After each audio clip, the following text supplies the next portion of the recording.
আশা করি দিনটা ভালোই যাবে। আগামী 18 জানুয়ারি থেকে রাজ্যের শিক্ষা প্রতিষ্ঠানগুলিতে 3 এবং 4 এটাও আমরা খুলে দিচ্ছি 18 জানুয়ারি থেকে। আমরা কলেজ খুলেছিলাম 7 ডিসেম্বর থেকে, ভালোভাবেই কলেজগুলি চলছে। আমরা 10 এবং 12 খুলেছিলাম 7 ডিসেম্বর থেকে। আমরা 9 এবং 11 খুলেছিলাম 28 ডিসেম্বর থেকে। আমরা 5 থেকে 8 পর্যন্ত খুলেছিলাম 4 জানুয়ারি, এবং ওই দিন থেকে স্কুল হোস্টেল এবং কলেজ হোস্টেলও খুলে দিয়েছি। আর 18 জানুয়ারি থেকে আমরা খুলতে যাচ্ছি 3 and 4, বাকি রইল প্রি প্রাইমারি অ্যান্ড 1-2। সেরকম আগের মতোই consent of parent, sitting arrangement for students, framing of class routine, coverage of syllabus, implementation of mid-day meal scheme, sanitization, awareness generation, এবং for CBSE/ICC schools, for students of class 3 and 4 who are in প্রেরণা সাধনা group, সবগুলি কিভাবে করবে সেজন্য পুরো SOP আমরা স্কুলগুলিতে পাঠিয়ে দিচ্ছি। 18 তারিখ থেকে আমরা পুরো দমে 3-4 থেকে 3 and 4 সহ সবগুলিতে চালু থাকবে। এটা আপনাদের নজরে নেওয়ার উদ্দেশ্য হলো ছাত্রছাত্রীরাও যেন তৈরি থাকে।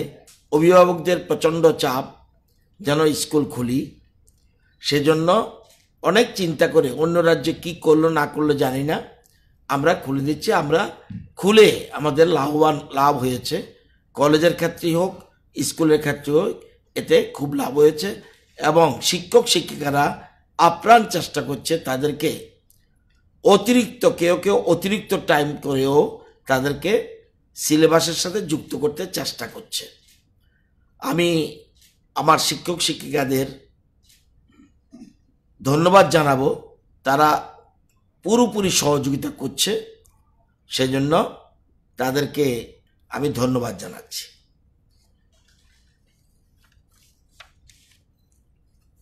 এটা স্কুলের ক্ষেত্রে বললাম। আমরা 20 জানুয়ারি থেকে 1468 জনকে অফার দিচ্ছি। 1468 জনকে অফার দিচ্ছি। এর মধ্যে ইউজিটি 571 জন, জিটি 897 জনকে আমরা অফার দিচ্ছি। টিআরবিটির কাছে আমরা যা চেয়েছিলাম এর মধ্যে তারা 1468 জনকেই তারা পাঠিয়েছে আমাদের কাছে, তাদের কাছে স্টকে নেই। আমরা চেয়েছিলাম ইউজিটি 1725 জন যেন আমাদেরকে দেয়। আমরা 1725 জনকে বিভিন্ন স্কুলে রিক্রুটমেন্ট করার জন্য আমরা তৈরি, এবং গভর্নমেন্ট আমাদেরকে পারমিশন দিয়েছে, ক্যাবিনেট এবং as well as finance department. Accordingly UGT 1725 জন রিকুইজিশন দেওয়ার পরে টিআরবিটি আমাদেরকে 571 জন মাত্র পাঠাতে পেরেছে। তার মানে 1154 জন দিতে পারেনি। আর গ্র্যাজুয়েটের জন্য জিটি 2116 জন আমরা চেয়েছিলাম, টিআরবিটি আমাদেরকে 897 জন মাত্র দিতে পেরেছে, 1219 জন দিতে পারেনি। তো যাদের দিয়েছে তারা 20 তারিখের পর থেকে আমরা তাদেরকে অফার দেওয়া শুরু করব, অর্থাৎ 1468 জনকে অফার দিতে যাচ্ছি আফটার 28 জানুয়ারি। এবং এই যে 1219 জিটি এবং 1154 ইউজিটি, এই 2373 জন যে আমরা পেলাম না, এর জন্য টিআরবিটিকে চিঠি পাঠাবো তারা যেন টেট পরীক্ষার জন্য প্রস্তুতি নেয়। 2373 জনকে আমরা চিঠি পাঠাবো যেন আমাদের এই লোক লাগবে, তোমরা প্রয়োজনীয় উদ্যোগ গ্রহণ করো পরীক্ষা নেওয়ার জন্য। আমরা এর মধ্যে এছাড়াও 28 জন ইউজিটি এবং 11 জন জিটি এদেরকে আবার পোস্টিং দিচ্ছি। বলে এরা কোত্থেকে আসলো? এদের আমরা আগে অফার পাঠিয়েছিলাম, কিন্তু তারা অ্যাকসেপ্টেন্স দিয়েছে মাত্র। যেহেতু অ্যাকসেপ্টেন্স দিয়েছে তাদেরকে আমরা পোস্টিং দিতে যাচ্ছি। 18 জন ইউজিটি এবং 11 জন জিটি এদেরকে পোস্টিং দেব, এরা অ্যাকসেপ্টেন্স দিয়েছে বলে। সেন্ট্রাল টেট সংখ্যাটা আমরা জানি না কত। সেন্ট্রাল টেট যারা কোয়ালিফাইড আছে তাদেরকেও আমরা নেওয়ার জন্য প্রয়োজনীয় উদ্যোগ গ্রহণ করেছি। এখন এটা ক্যাবিনেটের সিদ্ধান্তের জন্য পেন্ডিং রয়েছে। আমাদের দপ্তর উদ্যোগ নিয়েছি যে সেন্ট্রাল টেট যারা আমাদের রাজ্যে বসবাসকারী যেসব ছেলে মেয়ে সেন্ট্রাল টেট কোয়ালিফাই করেছে তাদেরকেও আমরা চাকরি দেওয়ার জন্য উদ্যোগ গ্রহণ করেছি। সেই জন্য ক্যাবিনেট ডিসিশন ইজ নিডেড, সেই জন্য আমরা ফাইল প্রসেস করেছি। আমরা টেট আমাদের রাজ্যে পাশ করেছে, কিন্তু তারা ওভারএজ হয়ে গেছে। টেট পাশ করলেই যে আমি তাদের চাকরি দেওয়ার প্রশ্ন, এটা নয়। টেট কোয়ালিফাইড যারা হয় তারা ওয়েটিং লিস্টে থাকে। সেই জন্য আমরা এরকম আমাদের কাছে খবর রয়েছে যে কিছু খুব সামান্য 20 থেকে 25 জন হতে পারে, এরকম আমাদের রাজ্যে টেট পরীক্ষা তারা পাশ করেছে, কিন্তু তারা ওভারএজ হয়ে গেছে। তো আমরা এখনো সিদ্ধান্ত নেইনি। আমরা একটা অ্যাডভার্টাইজমেন্ট দেব। হঠাৎ করে একজন এসে বললো একজন তাকে তো দিতে পারি না, অ্যাডভার্টাইজমেন্ট দেব এরকম কেউ যে আছে যারা টেট কোয়ালিফাইড হচ্ছে আমাদের রাজ্যে, অথচ বয়সের জন্য তারা পার্টিসিপেট করতে পারছে না, এরকম একটা অ্যাডভার্টাইজমেন্ট আমরা অতি সত্বর দেব। দেওয়ার পরে সরকার বিবেচনা করবে। বিবেচনা, নট, এটা ফাইনাল না। I am not the appropriate authority. এটা ক্যাবিনেট বলে একটা জিনিস আছে। সুতরাং আমাদের শিক্ষা দপ্তর আমরা মানসিকভাবে তৈরি হয়েছি, এটার জন্য আমরা ক্যাবিনেটের সম্মতি নিতে যাব। এই দুটো জিনিস আপনাদেরকে জানিয়ে রাখলাম।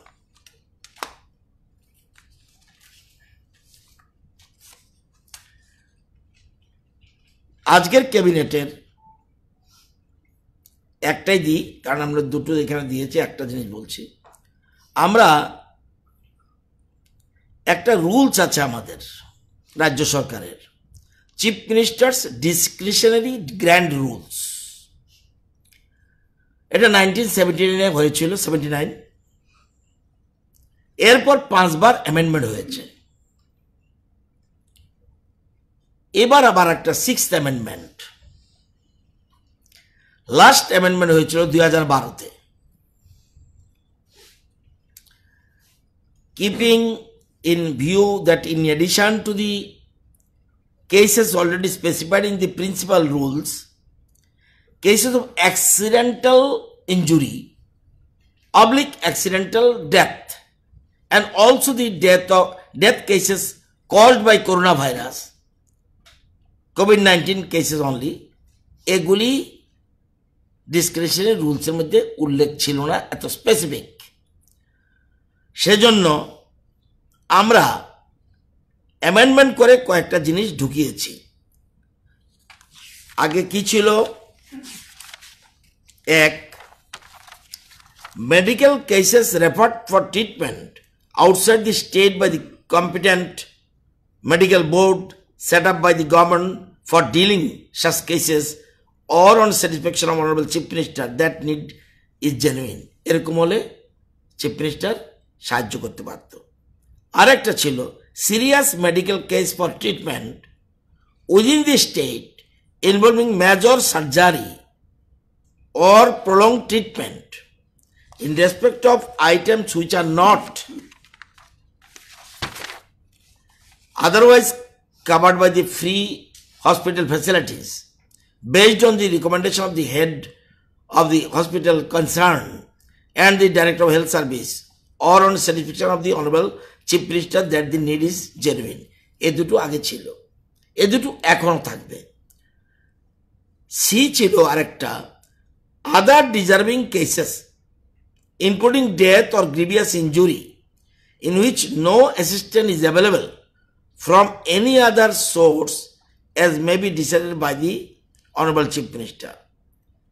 এই জায়গাটাতে আমরা যুক্ত করছি, যেটা আমরা বললাম, এই জায়গাটাতে যুক্ত করছি, এটা অ্যামেন্ডমেন্ট করছি যে accidental injury oblique accidental death এবং death also the death cases caused by corona virus, এটাকে আমরা যুক্ত করছি। এটা যুক্ত করলাম। আরেকটা মেজর জিনিস আমরা ডিলেট করে দিচ্ছি। কি ডিলেট করছি? যে to be eligible for discretionary grant as exceptionally genuine case of hardship arising out of precautionary condition, the income of each individual beneficiary should not normally exceed rupees 1 lakh per year, and declaration to the effect will have to be made by the beneficiary before discretionary grant is sanctioned to him.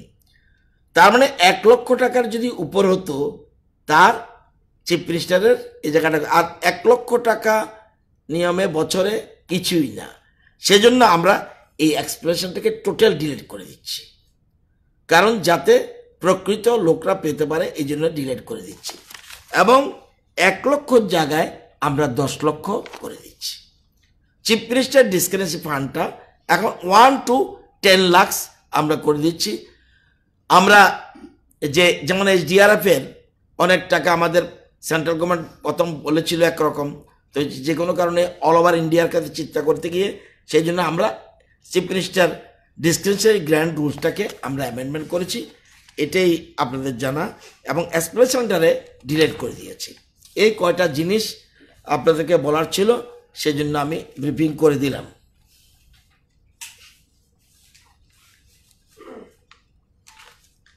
যেহেতু Covid সিচুয়েশনটা যেহেতু আমাদের আছে, আপনারা জানেন যে আমাদের রাজ্যে কোভিড সিচুয়েশনের সর্বশেষ রিপোর্ট আজকে 14 তারিখ। গতকাল স্যাম্পল টেস্ট হয়েছিল 1500, পজিটিভ এসছে 5, positivity rate 0.33, death nil, total active case 45। 12 তারিখ এর আগের দিন 1944 test,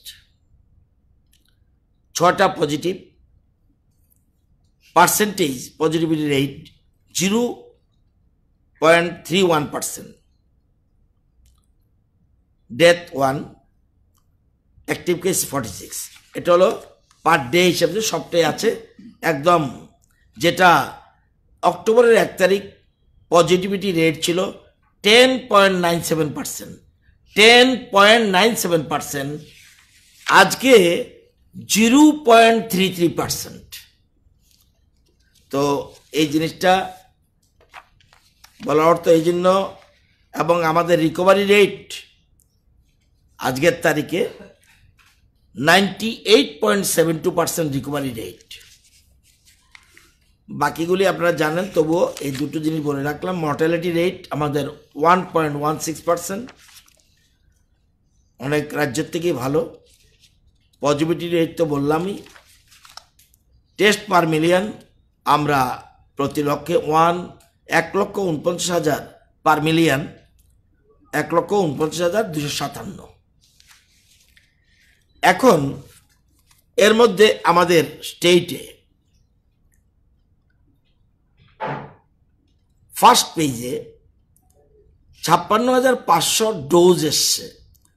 56,500 doses for vaccine were received from Government of India. Out of them 55,820 doses are distributed to all the districts.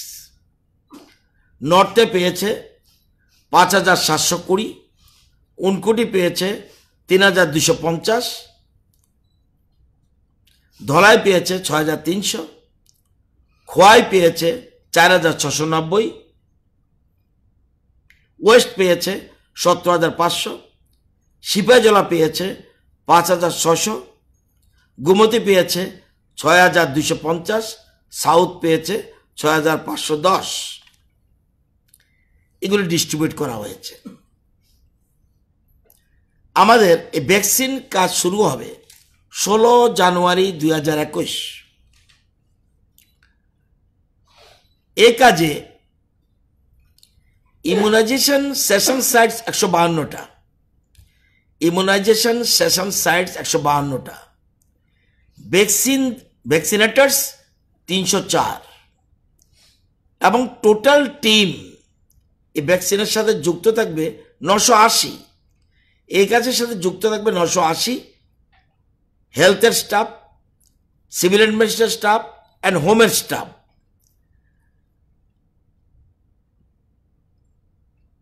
এই যে প্রথম কারা পাবে, আমাদের হেলথ কেস ওয়ার্কার্স হল 45,432। এই 45,432-এর মধ্যে 55% আমরা এখন দেব। যে ডোজ এসছে এই ডোজে আমরা সবাইকে দিতে পারবো না। সেজন্য 55% সরকার সিদ্ধান্ত নিয়েছে 55% ডোজ যেগুলি এসছে এতে কাভার হবে হেলথ ডিপার্টমেন্টের যারা স্বাস্থ্যের সাথে যুক্ত হেলথ কেয়ার ওয়ার্কার্স তাদের জন্য।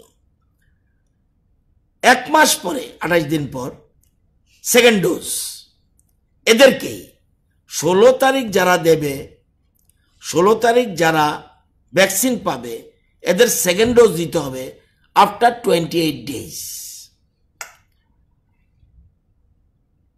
বাকি 45% যখন গভর্নমেন্ট অফ ইন্ডিয়া থেকে আবার ডোজ আসবে তখন 45 আসবে। এর পরের ফেজে আসবে police, paramilitary force, military forces, municipality staff, ঝাড়ুদার থেকে শুরু করে স্টাফ, রেভিনিউ ডিপার্টমেন্টের স্টাফ, বিশেষ করে SDRF এর হলো সেকেন্ড পেজে আসবে। তো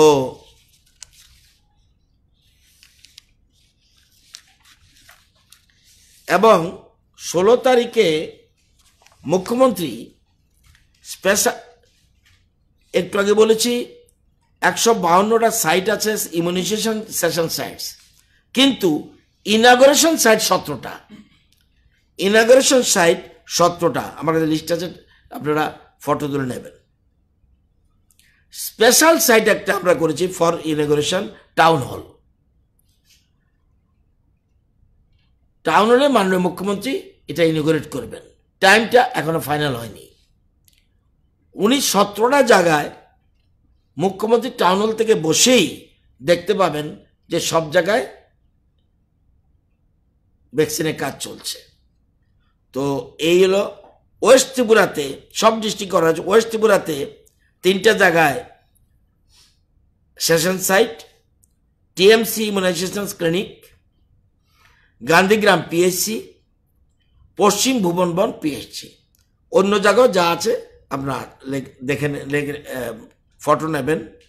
আর special site for inauguration town hall. এই আমাদের প্রয়োজনীয় উদ্যোগ আমরা গ্রহণ করেছি। ভ্যাকসিনের ক্ষেত্রে আমরা যখন সেকেন্ড ডোজ আসবে বা পরবর্তী সময় আমরা পাবো, তখন বাকি হেলথ ওয়ার্কার এবং অন্যান্য স্টাফরা ধীরে ধীরে ধীরে ধীরে চলবে।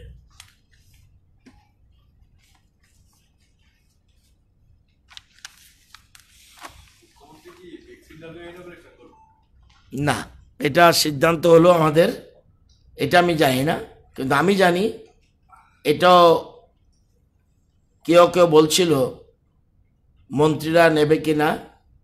এখানে আমরা সিদ্ধান্ত নিয়েছি ফার্স্ট যারা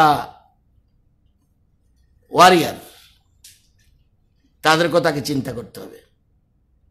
সুতরাং যেখানে তারা যুদ্ধ করে এ রাজ্যের মানুষকে বাঁচিয়েছে, জীবনের ঝুঁকি নিয়ে বাঁচিয়েছে, তাদের কথা অগ্রাধিকার দিতে হবে।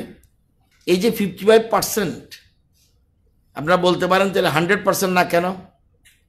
সেকেন্ড ডোজ আমি না দিলে প্রথম ভ্যাকসিনের কোনো অর্থ থাকবে না, সেজন্য এটা পেন্ডিং রাখা হবে ওই 28 দিনের পর যেন সেকেন্ড ডোজ, ওই জন্যই 55%। হিসাব করে দেখা গেছে এই ডোজ একটা ডোজ দিলে আমরা সবকে দিতে পারতাম, কিন্তু তৈরি থাকতে হবে, নতুবা তো যে উদ্দেশ্যে দেওয়া তাহলে এটা বৃথা হয়ে যাবে। সেজন্য ফার্স্ট ডোজ দেওয়ার পরে সেকেন্ড ডোজের জন্য তৈরি থাকতে হবে। ওই সময় যদি ফার্দার জিনিস না আসে তাহলে ফার্স্ট ডোজ দেওয়াটাই ভুল হয়ে যাবে। এই জন্যেই এটা কীভাবে স্বাস্থ্যকর্মীদের কারা আগে পাবে কারা পরে পাবে, ডিপার্টমেন্ট উইল ডিসাইড।